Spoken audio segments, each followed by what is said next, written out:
A Milano oggi c'è gente che vive con passione, che non si rassegna a un futuro di povertà, di precarietà, di paura e di schiavitù.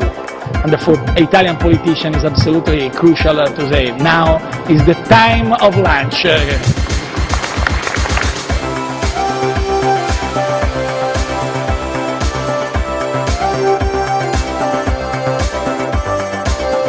Hello guys, and you're listening to the very first episode of Speaking of Europe. I'm really glad that you give us the chance to convince you that you need more Europe in your life. We will bring you to the fabulous, fascinating, surrealistic world of European politics. My name is Jules. And my name is Ceren.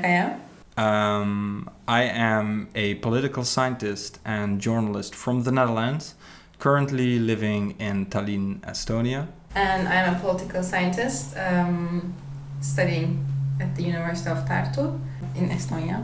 I am originally from Turkey, which might you question whether I am eligible to talk about EU politics.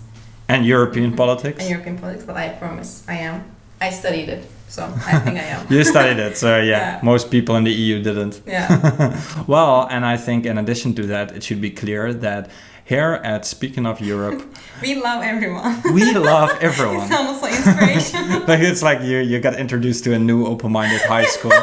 What I wanted to say actually is that we take Europe in its broadest sense. Yeah. So we're not only going to talk about the European Union, we're also going to talk about Russia, about Turkey, about the Caucasus, about those Balkan countries like Serbia that are not part of the Union. So if you're going to ask the question that I'm very often asked, whether Turkey is Europe or the Middle East, here it's Europe. So where does Europe stop for us actually? For me it stops at Turkey, to be very honest. Wow, yeah, so that's very honest of you. No, I mean, it stops at the Caucasus. Is Kazakhstan part of the Europe? No. Of Europe? Is Israel, because Israel won the Eurovision vote last year? I don't Australia is also in Europe. Oh my god, I'm never gonna talk about Australia. I'm really sorry for all Australians who are listening to us. I really love you guys, I love Australia, but I really don't think it's part of Europe, and I don't think you think so. I think if you dive into this question of what is Europe and what Australia is not Europe, that's an established fact, but if you dive into this, is Israel Europe, is Turkey Europe, is Georgia Europe? Why does it matter? Yeah. Why does it matter, guys? That's just... There's no like this strict... Guys, there's no strict border of Europe. Yeah. To give you the very honest answer to what Europe is to us in this podcast, it really depends on our mood. Really. If we think Sometimes I imagine for the Turkey as Middle East. Don't be surprised. It Yeah. depends on my mood. Sometimes I think that the United Kingdom is in America. Especially if you look at their new prime minister. Yeah. Possible. We're, however, never going to talk about Switzerland.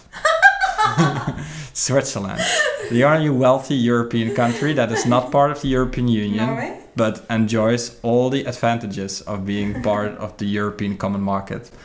Well, can you blame them? It's like this is going to become a very long conversation. Well, we're living in Tallinn, both of us together. That's important. That's also quite important to mention that we live together. I don't know about you guys who live in other places in Europe, but summer in Tallinn is so far horrifying. It's 30 degrees here, which... Oh, actually, it sounds really not yeah, bad. Yeah, that doesn't sound too bad if you think of it, but Tallinn is really not built for this weather. Yeah. Everything is built in a way to catch as much sun as possible, to keep all the heat within the thick, darkly painted walls. Because nobody thought one day you will want to escape from the sun. Nobody thought when building Tallinn that global warming would... Exactly. Today we're gonna talk about the rise of the far right in Italy, and I'll talk about that with my friend Federico Giovannini, Italian political philosopher who currently lives in Barcelona, Spain. But before, we're gonna look at what happened in Europe in the last week.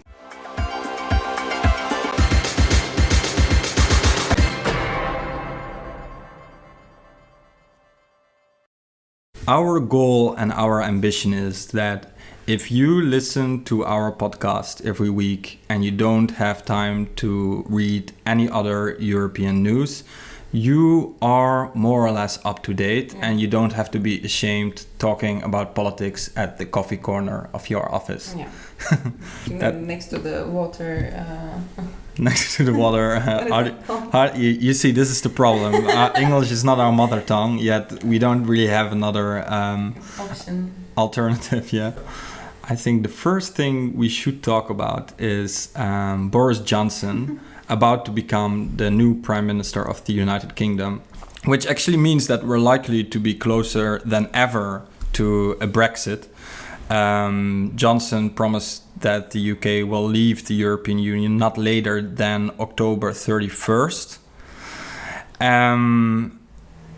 But that's not the only Halloween deadline on Europe's agenda, because on the 25th of July 2018, so basically a year ago, the European Commission President Jean-Claude Juncker negotiated a truce with his American counterpart Donald Trump, which is set to hold until Juncker's last day in office, and perhaps no longer. So the next deadline for the US to impose tariffs on European cars is planned on, you guessed it, October 31st. So we have a bumpy ride ahead for the European Union. The UK leaving, perhaps with no deal, and America restarting its trade war with the European Union at the very same date. There's another interesting thing we could talk about concerning Boris Johnson. He's not only a hard Brexiteer, but he also has a very interesting family background. Did you know that Boris Johnson's great-grandfather is apparently Turkish? I mean, he's from Ottoman Empire. He is from somewhere in... that's great-grandfather is from somewhere in central Anatolia, contemporary Turkey, in the north of Ankara, but this is some really distant place. For some reason, the residents of this very random village in Anatolia were celebrating that Boris Johnson is going to become the Prime Minister of the UK. Yeah, one of us is becoming Prime Minister of the UK. Actually, that's the feeling. This is what I think the head of, like the mayor, not the mayor, but what is it called? The administrator of the town. Because the town is too small to have a mayor. Yeah. That's what he was saying. If you're a person who came from these lands, you're still a person from these lands, and to be at the top of a playmaker country like Britain as a prime minister, it's just leading us to feelings that we cannot describe, that we are so happy. And now they are waiting that Boris Johnson is going to visit that teeny tiny village. Yeah. It's not gonna happen, probably. Well, I'm curious. That would be really interesting if that's gonna happen.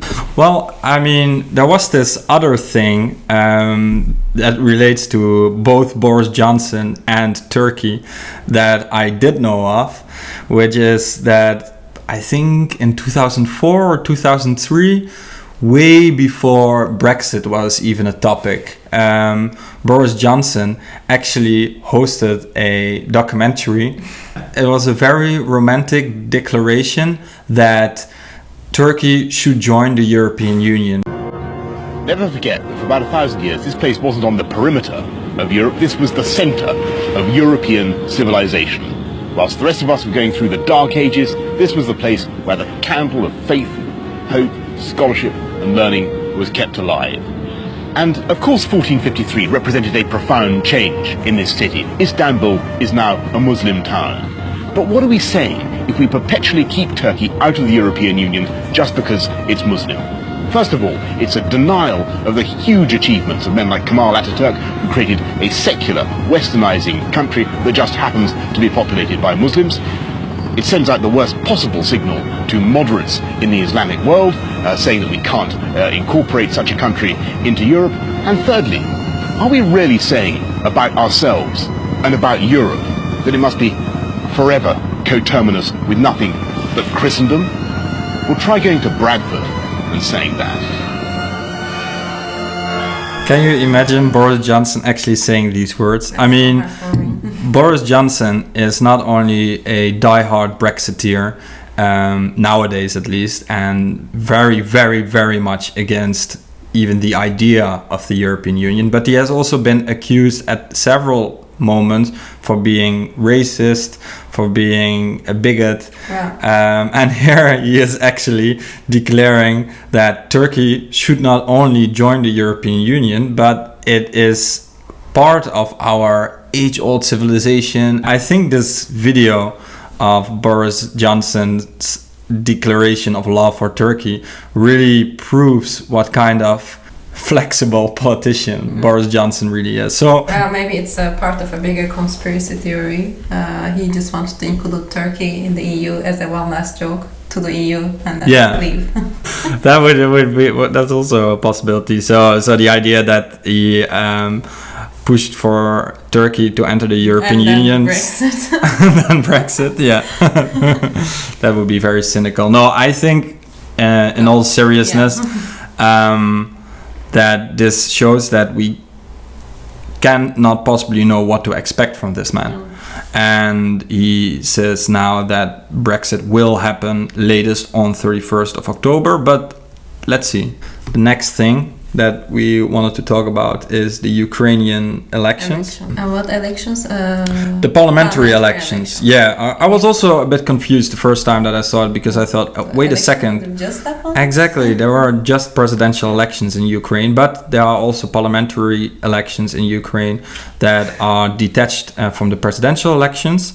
Ukraine has already for a while a new president, Zelensky. His party, Servant of the People, actually gained the absolute majority in the Ukrainian parliament, which is a unique moment in Ukrainian democratic history. So congratulations. It has never happened in Ukraine before. Wow. Zelensky is a very controversial figure. He seems to be very pro-EU and for that reason very anti-Russian, but he does take a bit of a more balanced position. He's not as Russophobic, and he's definitely not a Russophile, which is maybe one of the reasons why he became so popular. But the other reason why he's so popular is really mind-blowing, if you ask me. It really blew my mind. Servant of the People, his political party, is not only a party, it's also an incredibly popular Ukrainian Netflix TV series in which he plays the main role, in which he plays the president of Ukraine. But was this happening already before? Exactly.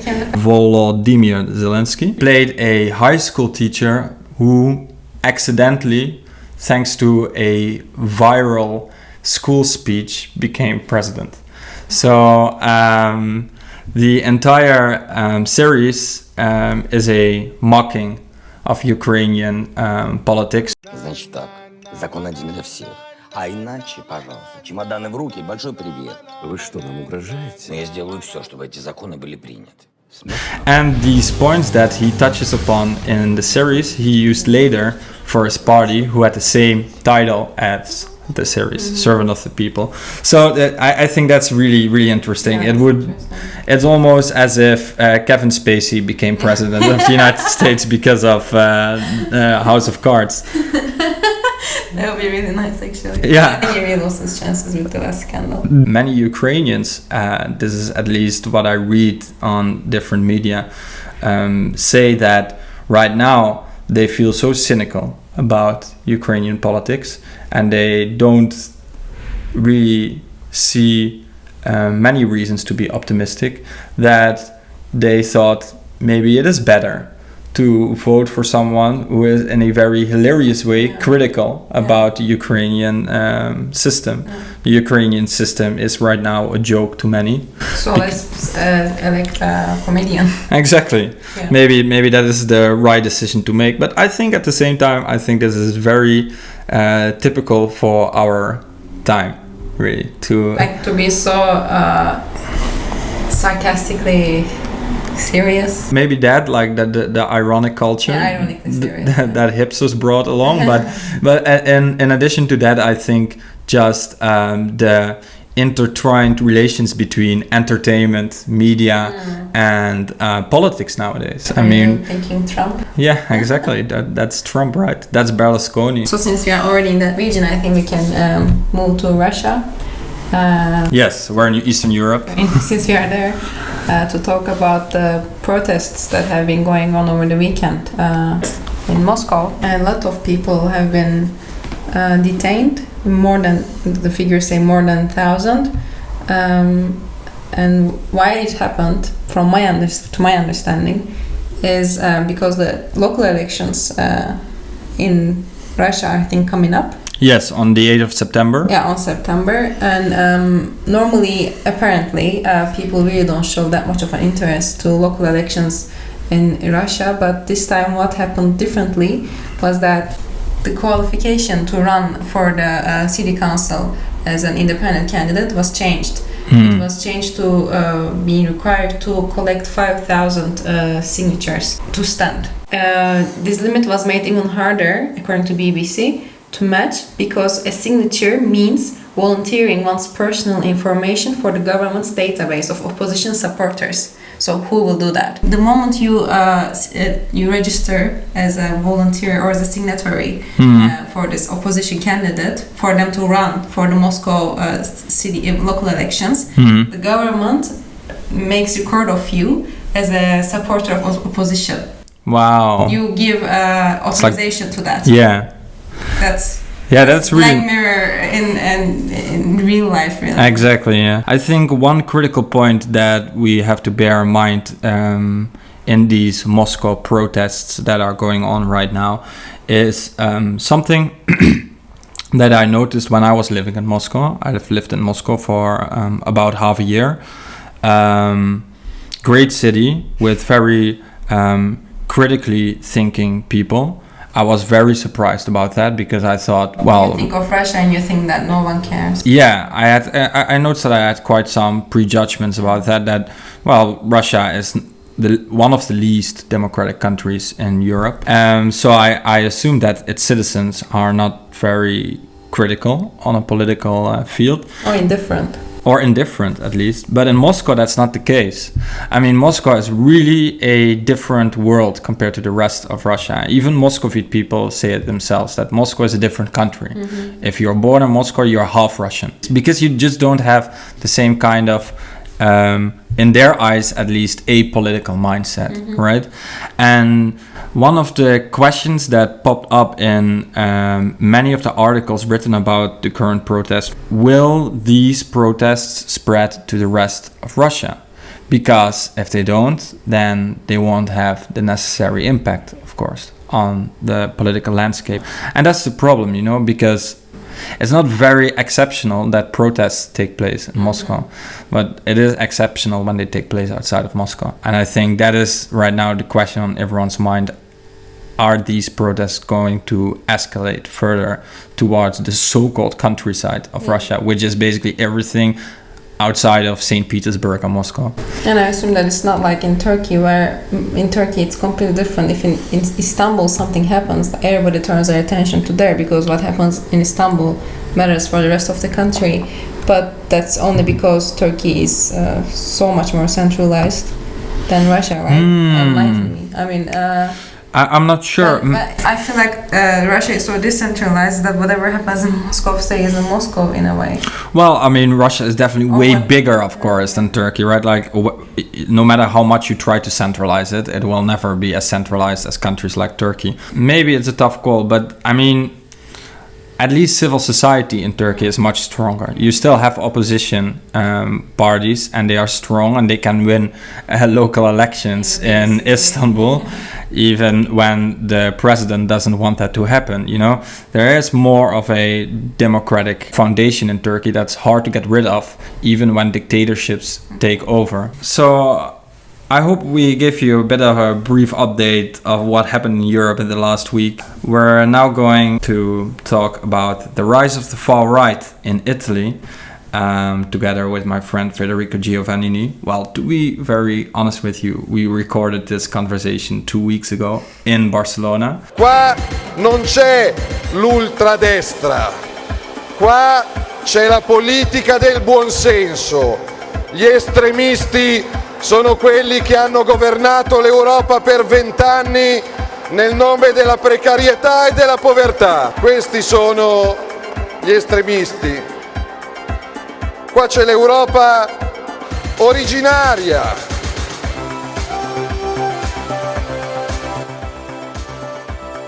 Thanks for watching or listening. I'm not entirely sure yet whether this is going to be Or just a maybe both, podcast. hopefully. Yeah, It's exactly. beautiful, so it's also Very good for them. beautiful, yeah. So this is the sad side of listening to a podcast. Might also be good because you won't be distracted by our aesthetics. So we're going to talk about why Italy has such a peculiar government. How come the right was so successful in Italy in the last years? And why has the left completely failed? Yeah, especially in the last 2 years. Yeah. Because if I'm correct, we're in 2019 and we had the election last year. Yeah. So Okay. it's 2 years now of Right. this government, fully populist government. Yeah. So you have two parties, right? You have the Five Star Movement Yes. and the Lega governing Italy right now. Yeah. They're forming a coalition. What is exactly the difference between those two parties? How are they different? Well, first of all, Lega is the oldest party. It recently changed its name from Northern League to League, but the party is still the same, and it's the oldest party in the Italian parliament, even if they present themselves as some fresh populist political force. The party is the oldest because they were there in the 90s as well. Yeah. And the Five Star movement is, in this sense, one of the youngest. It was born around a decade ago. And well, to go back to Lega, in the 90s, Lega was called different, right? It was called Lega Nord. Yeah, until last year or a couple of years ago, it was called Lega Nord, but then they changed their political raison d'être. So what No, was the so- raison d'être during the Lega Nord era? They were an independentist movement. They just wanted to separate the north from the rest of Italy, mainly for financial reasons. They didn't want to share their wealth with the rest of Italy. They called it Roma Ladrona, like Rome, the big thief. And they changed that policy suddenly 2 years ago. They went from Lega Nord to just Lega, so just the League. Yeah. What kind of ideology did they have to form after they stopped being an independent party? Well, basically, they just turned into a nationalist force, and that was just Salvini's masterpiece because he took the party from 4%. Support of 4% across the country? Yeah, to being, I guess, around 17% in the 2018 elections. And he did that by simply switching the focus from the independentists to the nationalistic framework. Why did they decide suddenly now is the time to turn into a nationalist party?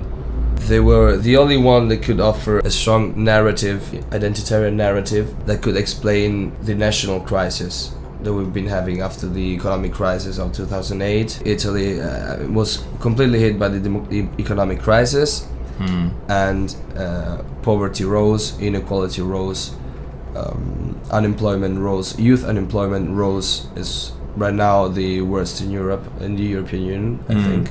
But there was another crisis, right, that hit Italy 4 years ago, the migrant crisis. Oh yeah, obviously. Yeah, I mean the migrant crisis, it's another big hit, and that's a thing where also the European Union comes more to the fore. Italy felt kind of caged in its own tragedy after the economic crisis. Yeah.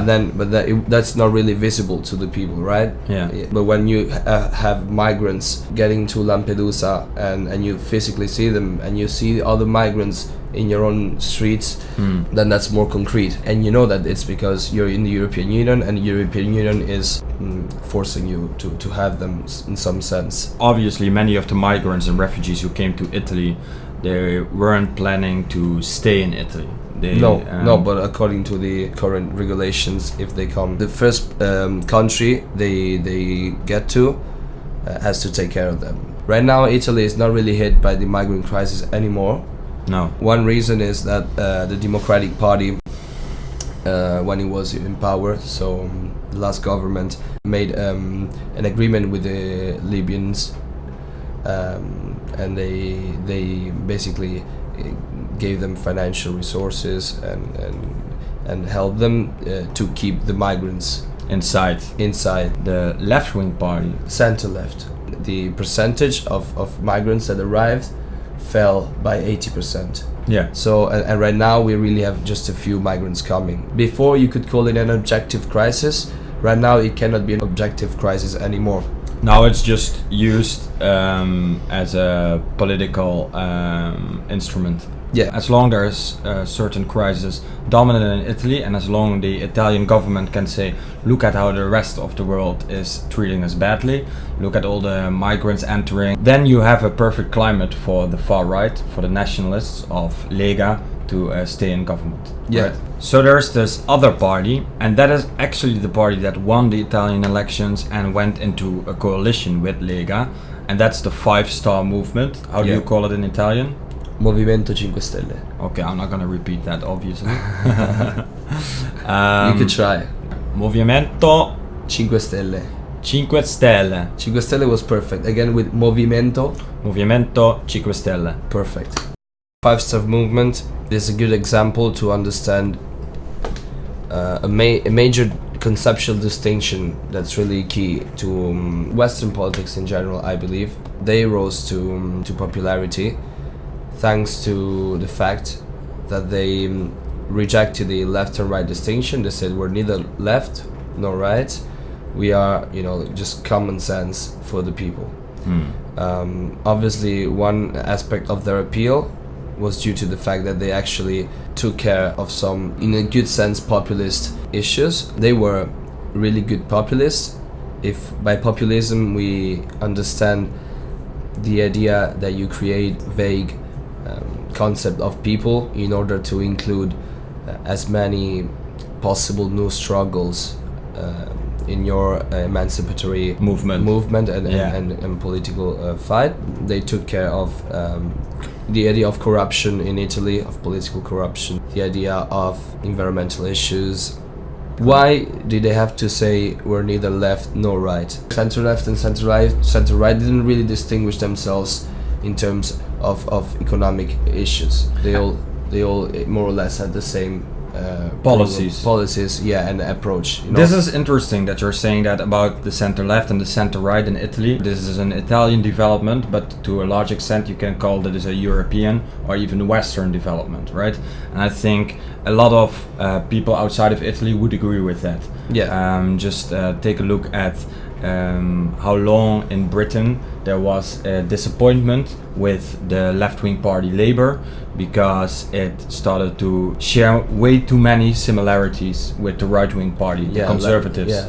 And some light version of the Tories. Exactly. And this is in Germany and the Netherlands and in Estonia. United States. And the United States even. And that is even maybe more surprising, because in the United States there exists a very strong traditional hostility between the two parties, the Democrats and the Republicans, whereas even in the United States there's a shared feeling that these two parties don't differ that much from each other. Yeah. Only on paper they do. All the major political parties, they have been equally enthusiastic about the promises of global capitalism and of globalization, and that developed in the last 3-4 decades. And obviously when those promises are not delivered, the people understand it, and they also... Which promises? The promises of change, of more economic growth equals to better lives for everyone. We just need to let the market expand and grow and make it just easier for the capital to flow, and then everyone will be better off. But then if these promises are not delivered, then people start to see, okay, both major parties make this promise. They're equally enthusiastic about this narrative. Right. This narrative, in objective terms, in what I phenomenologically feel, what I live, they are not true. because I lost my job, or I earn less, then I can buy less groceries than I could. Or my 30 years ago. children, or my children can't go study. Can go study where they want, or can't really go study, and then I reject both narratives, and these parties are the same. So I start to have disaffection and distrust for both main political parties. Right. In a landscape where the people are generally becoming extremely pessimistic about all the established parties that are supposed to give new alternatives to the future, the moment when the people no longer believe that the established parties can deliver that, even if they are ideologically different, that's the moment when populist parties are very likely to become popular, because they have one simple message, which is that all the other parties, the entire establishment, has no interest in serving the people well. Not only, according to them, they were ideologically corrupt, these parties. Not only this, since in Italy we've had many problems with corruption, especially linked to political parties, they also thought of the political class as morally corrupt. They say, unlike the left and the right, who are just busying themselves with promises that never will become reality, we are not defining ourselves in any of these ideological terms. Yeah. Rather, we are just there for the people. Yeah, we're That's post-ideological. But then now we come to the crucial point from which we started the conversation. You asked me the fall of the left and the victory of the populists, including the right. Well, what happened was this. Five Star Movement says we're neither right nor left. They've been the first party in the elections. They arrived as first party, but they had to create a coalition. Yeah. To create a coalition in order to start a government. They get their shot, and they open their doors. And first they are available to talk with the Democratic Party, whoever comes at their table. The Democratic Party. And now we come with the problem of Italy with the left. Amongst the many problems it has, one was surely that it embraced a kind of classism that brought them to see this Five Star Movement as a group of uneducated people. They are they're ignorant, they just scream. We know that in history democratic struggles often came from lower classes, and of course these people were uneducated, making politics not in this bourgeois rationalistic way, but obviously screaming or with some kind of anger involved in their way of making politics. Such a bourgeois kind of a classist party could not make a coalition with these people. As this was not possible, what happened? That Five Star Movement had to find someone else, and they found Salvini's Lega. Salvini doesn't care, he just wants to be in power. Salvini is the leader of Lega. Otherwise you wouldn't radically change your ideology from Southern Italians are shit to Southern Italians are great. Migrants are great too, but we don't want to help them even if we're morally or legally binded to. Yeah. So Salvini got the chance to form a coalition with the Five Star Movement. Why? Because the Five Star Movement is founded on the idea that they're neither right nor left. So they are like how you call the animal that changes color? A chameleon. Yeah. They are political chameleons by definition. But they couldn't have done otherwise. If both left and right do not deliver their promises, and you come and say, I'm left, I'm right, that's what defines me, no one will listen to you. No. Okay?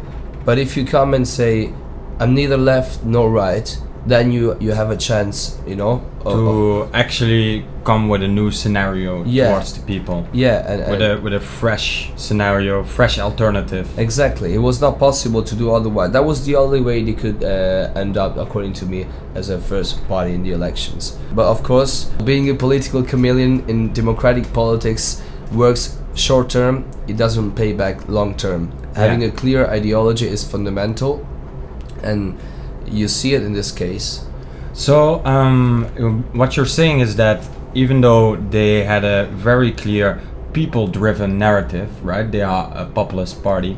That was nonetheless not a clear-cut ideology in your eyes. They included both left and right profiles.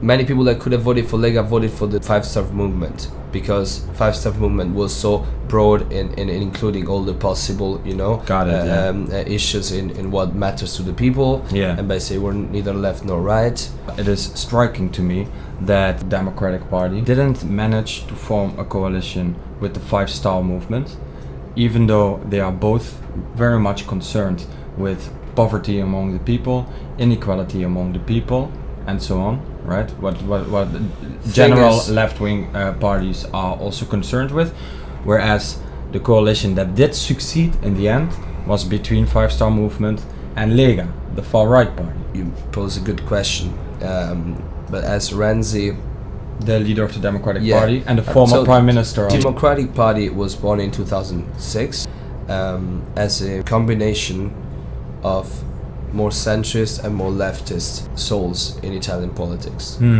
After years and years, the centrist one took over. Renzi took over the Democratic Party in a political sense. Renzi managed to create rule and divide strategy in the Democratic Party and created a message towards its colleagues in the party: you're either with me or you're against me. And if you're against me, you can really give up on your political career already, because that's not going to happen. It would be as if Barack Obama would by now still be the leader of the Democratic Party in America and say to everyone, if you don't agree with me, you're never going to be president of the United States. As they were centrist, they were not interested in inequality. I think that many Europeans would agree with you that many of the old-fashioned left-wing parties changed radically in the 1990s. And they moved much more to the center. They became much more alike the right-wing parties. There are many explanations for this, but the most obvious explanation would be the historical context of the 1990s, that communism collapsed, and that for this reason many left-wingers thought, what now?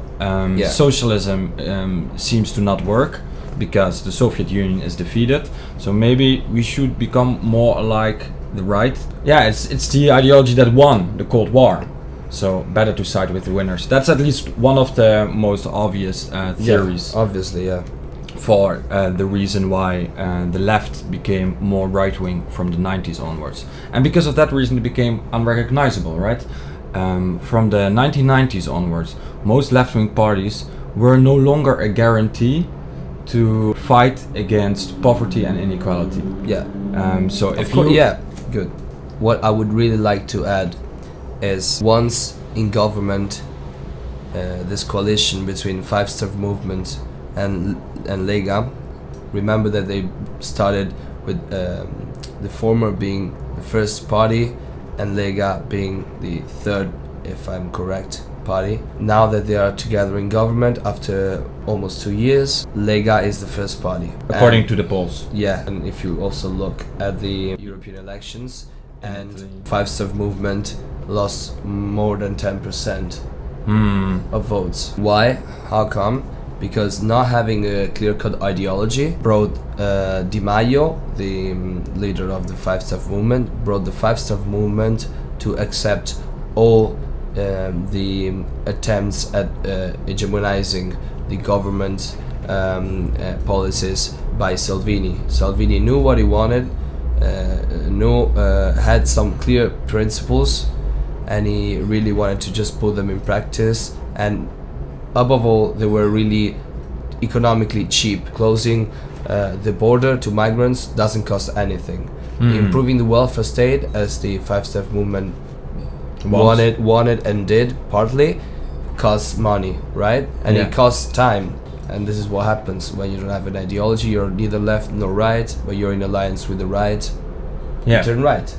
But they will never be as ideological and as right-wing as their far-right partners. So they basically just become a light version, a diet version. I would say that this applies more to what happened to the center left, especially beneath Renzi, because We like the pact with the Libyans not to have migrants to come to Italy was made under Renzi. Under the left-wing Democratic Party. Yeah, and that's a very right-wing thing. They basically paid a violent, undemocratic government, if you want to call it, whatever. Yeah, because whatever there is in Libya, they just gave them resources to.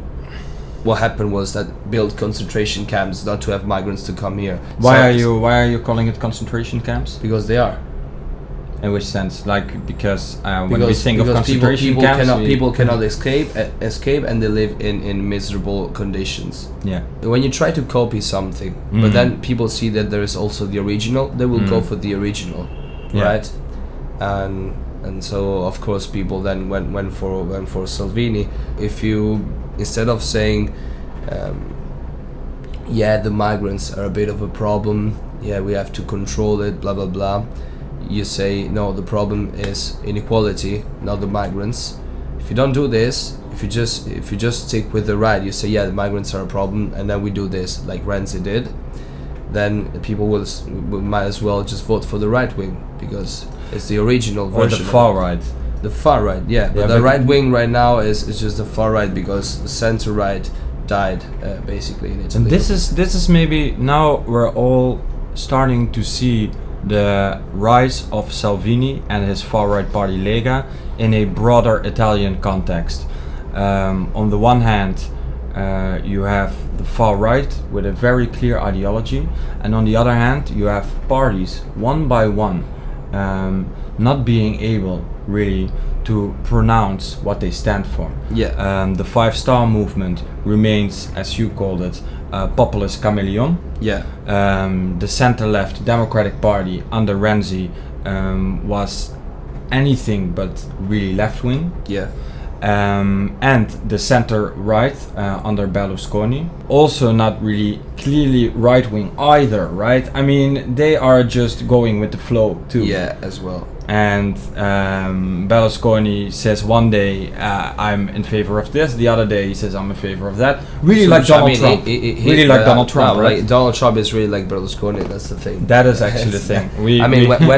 When people voted for Trump in the U.S., everyone, like in Italy at least, wow, they just elected their American Berlusconi. Yeah, and even in the Netherlands, there were several Dutch newspapers talking about the Berlusconi virus in the United States. Yeah. So we should indeed not make this mistake of calling Berlusconi a Donald Trump. It's really Donald Trump The being a other way around, Berlusconi. For very long, both the governing parties as the opposition parties in Italy didn't really know how to construct their own ideology, right? To really show what they stand for. Because they both stood for the same thing. Which they is? both embraced the enthusiastic liberal narrative that said that globalization and capitalism will deliver a better life for everyone. And then of course one says, oh, but we want gay people to marry, the other one is like Exactly. And this is, I think, we see it everywhere among the left in across the world, right?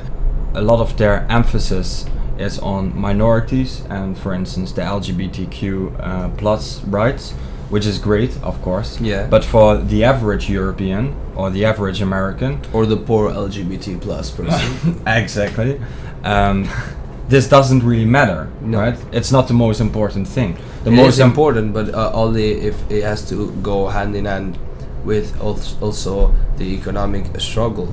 Voters expect political parties to first debate on the most basic demands. How can I get a job? What kind of job can I get? How can I fill my fridge at the end of the week? Ideologies have become very vague because even those parties who are expected to oppose each other, like right-wing and left-wing parties, agree with each other on 95%. Yeah. And the only things they still disagree about, like for instance, should you allow gay marriage or not?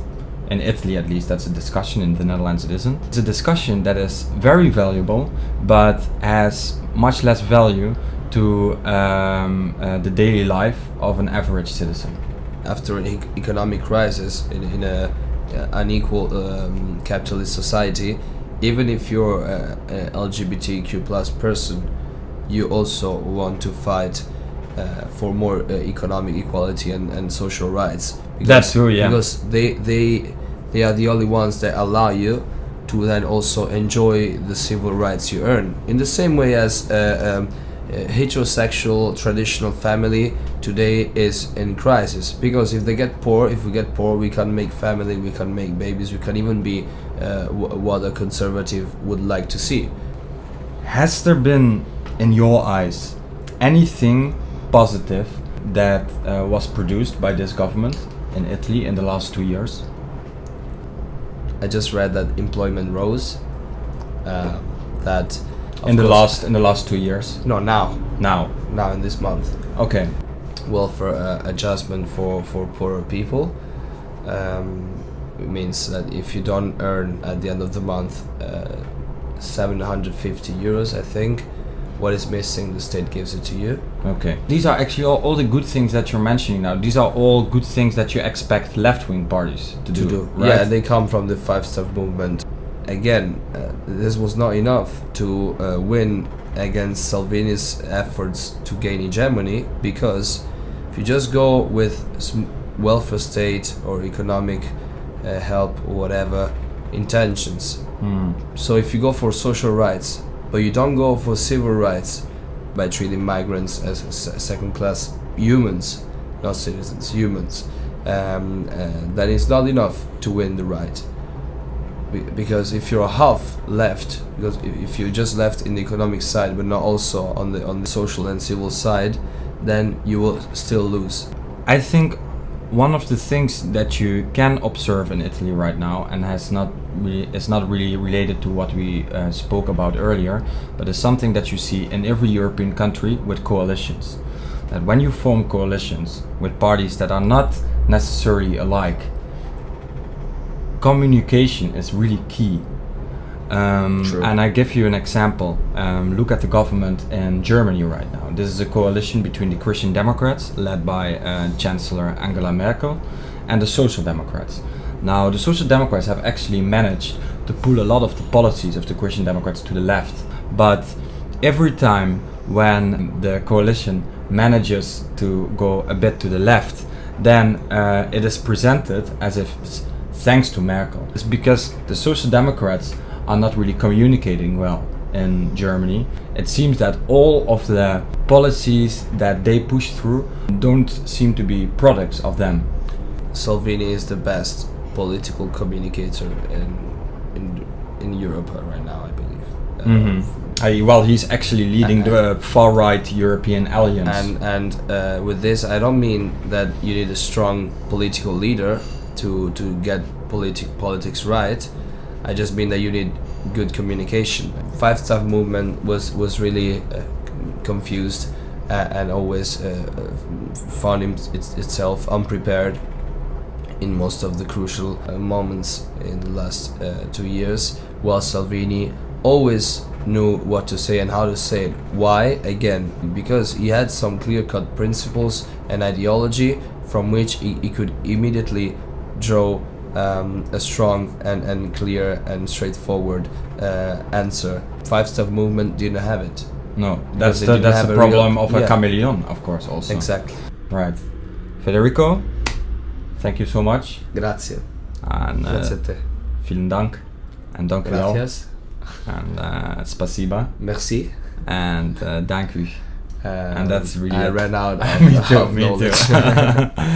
See you guys. I don't know why I stood up as well. Like in the church, everyone moves at the same time.